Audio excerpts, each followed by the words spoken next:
የሪላያቢሊቲ ኢሹም ደግሞ አለ።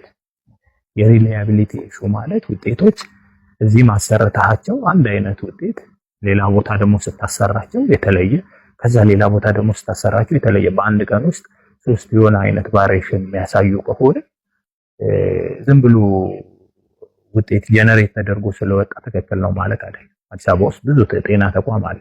ከዛ ውስጥ የሚወጣው ሁሉ የላቦራቶሪ ውጤት ልክ ነው ብሎ ማለት አይደለም። የጥራት ሂደቱን ማለፍ አለበት። ለዛ ነው ጥራት በጣም አስፈላጊ የሚሆነው።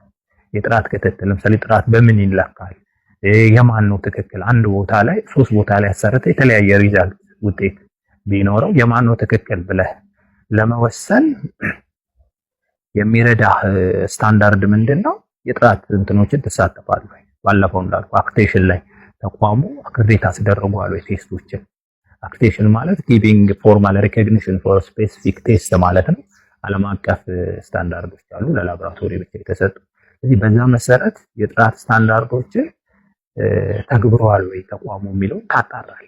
ስለዚህ አክሬዲትድ ያስደረገና አክሬዲትድ ያላስደረገ ተቋም የውጤት ተአማኝነታቸው ላይ ኮምፕሊትሊ ይለያያሉ። ስለዚህ ሰው ናውዴይስ በጣም መረጃ እያገኘ ስለሆነ ያለው ላቦራቶሪ ውጤት ለማሰራት በሚመጣበት ጊዜ ላይ እነማን የጥራት ሂደትን ጠብቀው እየሄዱ ነው የሚለውን ፓርት መረጃ ይዞ ነው የሚመጣው።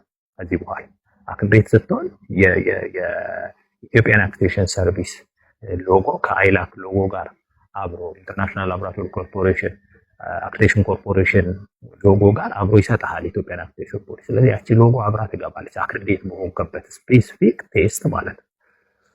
ሶ አንተ የሆነ ተቋም ላይ ላቦራቶሪ ለማሰራት ስትሄድ ምን አይነት ሜቶዶችን ነው የምትከተለው? የተአማኝነት ጥያቄ ካለ ውጤቱን አላምነው ምናምን ብለህ የምትል ከሆነ እነዚህ አይነት መስፈርቶችን ነው የምታየው።